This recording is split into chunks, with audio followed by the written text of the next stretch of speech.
we are moving now on to the PHEV category, or the plug-in electric vehicle, which of course is best of both worlds. There's a battery element, but of course there's a traditional engine. So if you need to tow the boat to Wellington, you probably still can. Absolutely. The finalists, please. You go for it. You can start with it. You can start with it. Yeah. Well, the first one is the Audi Q5 TFSI E.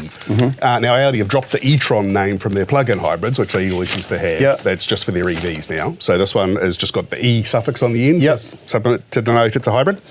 And it looks like just an ordinary Q5. It looks nothing special. It's well, come on, a Q5 is a bloody nice looking car. It is a good looking car, but it's like it's just an SUV. It's a European mid-size SUV. This looks no different, but it's got just some of the cleverest hybrid technology in the world in it. It's just insanely good at. It does things like using the satellite navigation. It knows if there's a roundabout coming up that you're going to enter soon. It bumps up the regeneration on the brakes because it'll actually sort of... It takes over everything. It does. It just thinks for you. Really amazing. Can you explain what you mean by that, if it does the thinking for you? So it uses satellite navigation and maps to determine where your location is, and so if it predicts it, and with the way that the vehicle slows down, it knows that you're coming to an intersection, so therefore it will assist and put the regeneration so you get more charge back into the hybrid battery. Wow. And how have Audi done on the price point on this? Well, this is a little bit higher. You know, 'cause we step from the sort of like the Neros and the Toyotas. This is around the sort of 114, 115 plus on roads. 900 plus on roads. And then we go into the PHEV, you've got that range of, the Audi's got 57k on PHEV, so like I live on the shore, I can probably get to work and back on a single charge. Yeah. So it makes people think, well, I could actually buy a PHEV and commute for hardly anything. Plug it in overnight and never use any petrol. It's funny how those smaller type batteries, you think, how does that work? Until you have one and you go, oh, it's doing it 90% of the time, if not 100. And the good thing I like about the PHEVs is, because I've got a younger family, you can actually play a game with it. You can see how far you can get, you know, so you are driving a little bit light on throttle. Yeah, you do. So you can get there, and it's like, can we get to the shop? Yeah, let's go. And like, you just, before the saving gas is then you get there faster, right? Oh, it is. Well, I don't know about you, but sort of obsessive compulsive. I just try to run it on electricity as much of the time as possible, even if I'm not trying. And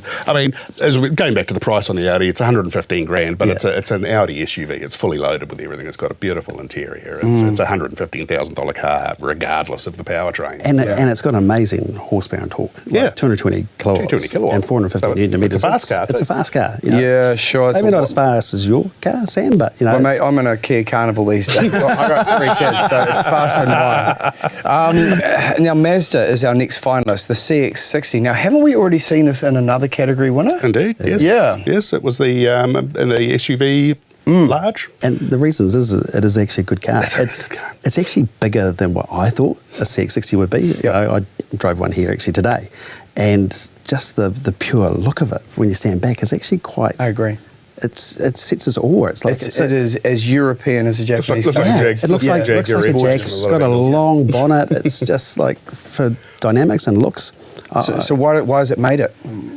Again, Mazda with their sort of PHEV ranges and everything like that, you've got a vehicle around that sort of 80 grand mark that can get you the 50, 60k PHEV range and have amazing torque. You know, this clicks over 500 newton meters compared to the Audi. So again, they're kind of trying to be efficient but still give a bit of fun, you know? Yeah, cool. So let's compare those price points then. With the CX-60, how does that compare to the Q5? Well, you know. Well, I mean, the CX-60 is expensive for a Mazda, but not. I mean, it's still well cheaper than the Audi. And to be fair, they've really upped the sort of whole luxury pretensions there, and it's a superbly well-made car that is almost up with the Audi in terms of interior quality. The interior quality on the Mazda, that's so nice. Staggering. So the range starts on the PHEVs at 78,990. Yeah, right. Okay. And it tops out with the Takami at 90,990. Yeah.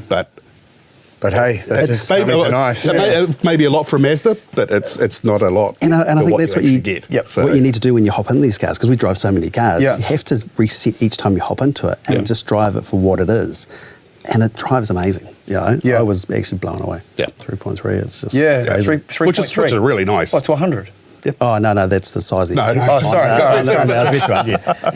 Yeah. Okay. I want one. I'm sold. Third contender. So third contender is the Mitsubishi Outlander. Yeah, This is, again, it's one that we couldn't really miss off the list because it just ticks every single box within that range and comes in a lot cheaper than our other ones. So More expensive than it was. Yes. Starts at 62,990. Yeah, sure. And tops out at 79,990. Yeah. Whereas the old model was considerably cheaper than that. But then this is a considerably better car. than the I old model. convinced my sister to take the leap into the newer Yeah. shape, and Yeah. she hasn't regretted it. It's superb. such a it's a good looking shape because they had that shape for so long. And it's just like every time you saw one, you're like, is that you or old? Or Yeah. Now you can tell that someone's upgraded in your neighbourhood. yeah. You know, but with 84k range too, It's is got a huge pretty impressive. range. You know, you could probably, for me, there and back twice. To You're the same as Yeah. me. You have Yeah. no life. You only go 80 k's per day. Yeah.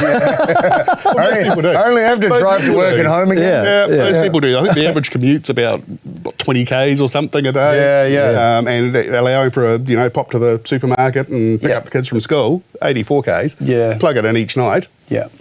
You never use Perfect. petrol.